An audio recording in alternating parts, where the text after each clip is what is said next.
Most of South Africa's landscape is made up of high, flat areas called plateaus. These lands are covered with rolling grasslands and tree-dotted plains.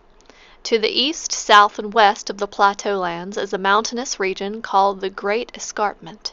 The eastern range, called the Drakensberg or Dragon's Mountain, is filled with jagged peaks, some more than 11,000 feet high. Interestingly, South Africa has another country within its borders. Nestled in the Drakensberg is the mountainous kingdom of Lesotho. Much of South Africa's water comes from the snow-capped peaks of this tiny landlocked nation.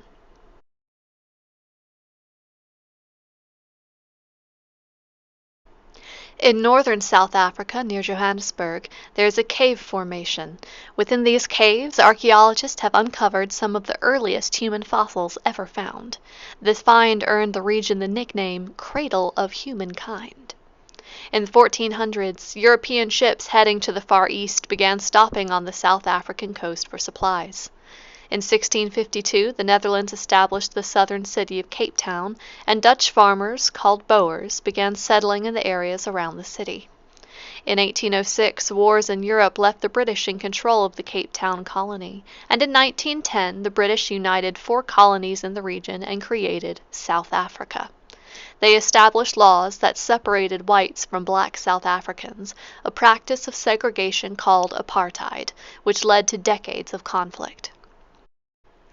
In 1963, Nelson Mandela, head of the anti-apartheid African National Congress, was given a life sentence in jail for so-called terrorist activities.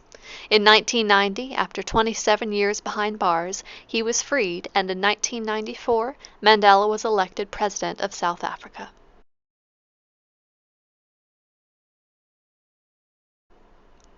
Many different peoples make up South Africa, each with their own language and history. South Africa has been a democratic republic since holding its first truly open election in 1994. Natural resources, agriculture, tourism, and manufacturing have made South Africa the largest economy on the continent.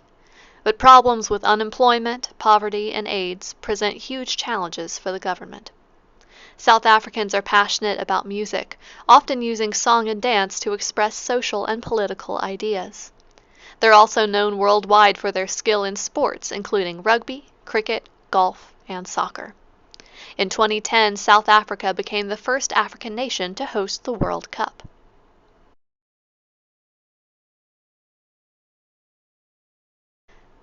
While the country only covers about 1% of the Earth's land surface, South Africa boasts 10% of the world's bird, fish, and plant species, and 6% of its mammal and reptile species. Lions, elephants, and giraffes may not roam the city streets, but nature and animals are never too far away in South Africa.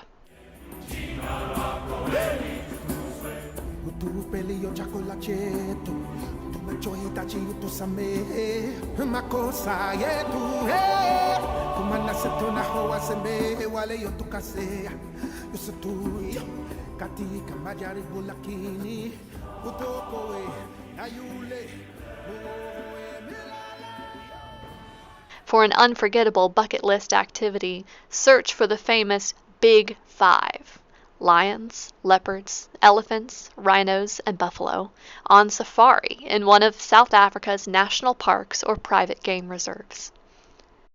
The waters surrounding the coastline are also teeming with life.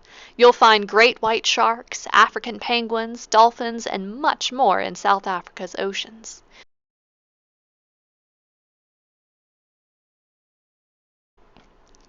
A colorful mix of cultures gives South Africa its nickname, Rainbow Nation. The status of being a cultural melting pot is evident in the fact that South Africa has a whopping 11 official languages. Most South Africans speak more than one national language. Zulu is the most common first language at 23% of the population, and Xhosa is second with 16%. In fact, in the Marvel movie Black Panther, the people of Wakanda actually speak Xhosa, a language characterized by click consonants. In here. Ukuba uphinde wakuxukumisa, ndakuqoma apha kwesisihlalo. 3 different designations make up South Africa's capital cities. This is to represent the South African government being divided into 3 sections.